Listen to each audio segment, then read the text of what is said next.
Assalamualaikum warahmatullahi wabarakatuh. Anda rindu mendengarkan kajian-kajian dari ustadz-ustadz kita dari Aceh? Kunjungi channel YouTube Maulizul Akbar NAD. Subscribe, like, share, komen.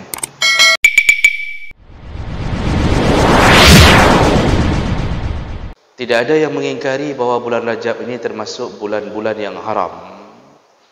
Kata Allah Subhanahu wa taala bahwa Allah ketika menciptakan langit dan bumi, fiha minha arba'atun hurum, ada 12 bulan yang Allah atur, 4 di antaranya bulan haram. Lalu Nabi menguatkan dalam hadis, bulan haram itu yaitu Zulqa'dah, Zulhijjah, Muharram dan Rajab. 3 mutawaliyat, 1 terpisah. 3 bergandengan, Rajab terpisah. Itu Rajab masuk bulan yang haram, maka semua amal yang dilakukan di dalam bulan Rajab dikali lipatkan oleh Allah pahalanya.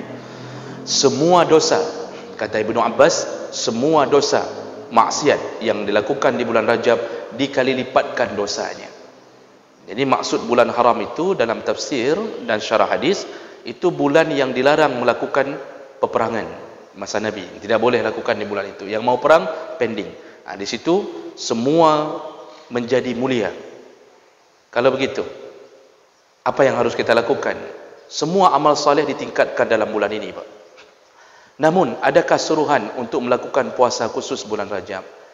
Ini yang belum saya dapatkan. Berbeda dengan bulan Sya'ban. Sya'ban hadisnya jelas-jelas, Pak, mengatakan tentang adanya puasa Sya'ban. Ya, ada yang menyebutkan 15 hari pertama Sya'ban berturut-turut disuruh puasa, dan itu adalah yang dilakukan oleh Nabi sallallahu alaihi wasallam. Bahkan hadis Aisyah, Nabi hampir sebulan penuh melakukan puasa di bulan Sya'ban, kecuali illa qalila, hanya sedikit saja. Disebutkan sedikit itu 1 atau 2 hari sebelum Ramadan, baru beliau berhenti dari puasa Sya'ban. Itu pun supaya tidak mirip Ramadan. Tidak ada bulan lain yang boleh mirip Ramadan puasa sebulan penuh. Jadi hadisnya jelas, keterangan para ulama jelas. Tapi ketika bicara bulan Rajab, saya belum dapat. Wallahu a'lam, nanti kalau yang dapat silakan beritahu. Saya belum dapat keterangan disuruh puasa sebulan penuh atas nama Rajab. Jadi kalau begitu apa yang kita lakukan? Perbanyak amal di dalam bulan Rajab. Sedangkan tuntunannya, lakukan seperti yang sudah ada. Jadi yang enggak pernah puasa Senin Kamis dalam bulan Rajab, puasalah Senin Kamis. Puasa tambah dengan Ayyamul Bid. Oh, mau lebih hebat lagi, ambil puasa Daud. Sehari puasa, hari ini puasa, besok tidak puasa. Besoknya tidak puasa lagi. Lalu besoknya tidak puasa lagi. Itu bukan puasa Daud, itu apa Daud? 3 saja kepuasaan. Betul. Puasa Daud itu sehari puasa, sehari tidak. Sehari puasa, sehari tidak.